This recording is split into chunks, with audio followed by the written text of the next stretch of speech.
Before you can understand how to combat fear and anxiety, let's classify which one you are actually feeling. Fear happens when a stimulus situation triggers the autonomic arousal of your nervous system. It is found in individuals engaging in an escape or avoidance behavior.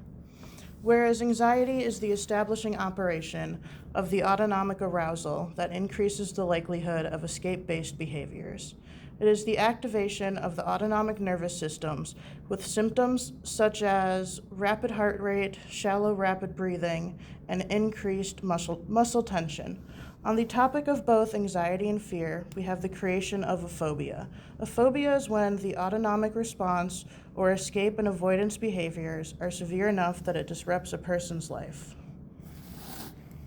There are two main types of fear desensitization, those being systematic and in vivo. Systematic desensitization is characterized by the individual imagining their fear-based behaviors and gradually relaxing their body in order to replace their original fear responses with a relaxation response. To start on systematic desensitization, the individual must first create a hierarchy of fear-producing situations. This hierarchy depicts the levels of fear, starting with the situation that is least likely to trigger the autonomic arousal and ending with the situation that is most likely to trigger it. All right, here's a diagram for you to rank your fears related to public speaking. Here, the student ranked their fear situations from highest to lowest, starting with one-on-one conversation, small group discussions, reading out loud in class, and finishing with completing a presentation to the crowd. Next, they will focus and imagine each of these situations from best to worst while practicing different relaxation tactics. As you imagine these scenarios, I want you to focus on the individual muscle groups in your body. Lean back in your chair and I will instruct you on how to maintain the correct posture. The first relaxation tactic the teacher is using is called behavioral relaxation training. In this training, the student will relax all major muscle groups in the body. This is commonly done on a recliner or a chair. All parts of the body must be supported, and the student will follow instructions on how to position his body.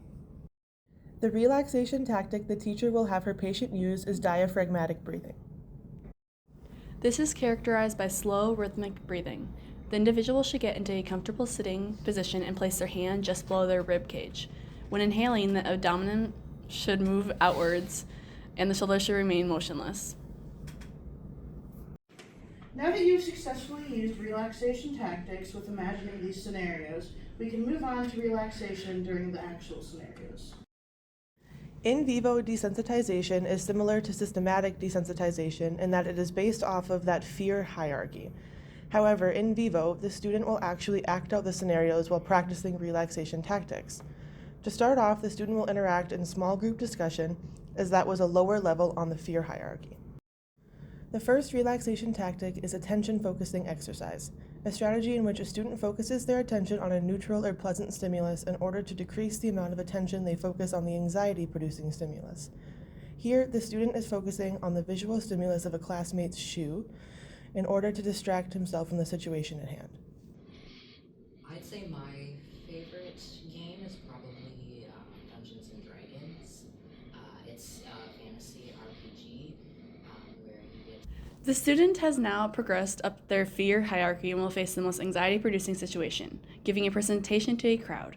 The last relaxation tactic the student will use is PMR. Progressive muscle relaxation, or PMR, is an exercise in which a person focuses on all of the major muscle groups of the body by tensing and relaxing them to leave the muscles more relaxed than they had been before. To recap, fear is the feeling we get when the autonomic nervous system is aroused. Anxiety is the establishing operation for the autonomic arousal. A phobia is when the autonomic arousal is severe enough that it impacts the client's life. Systematic desensitization is the process of relaxing yourself while imagining anxiety-producing stimulus, whereas in vivo desensitization is the process of relaxing yourself when in contact with the anxiety-producing stimulus. Behavioral relaxation treatment is the process of relaxing all the major muscle groups while following instructions on how to. Diaphragmatic breathing is the process of rhythmic breathing that engages the abdomen.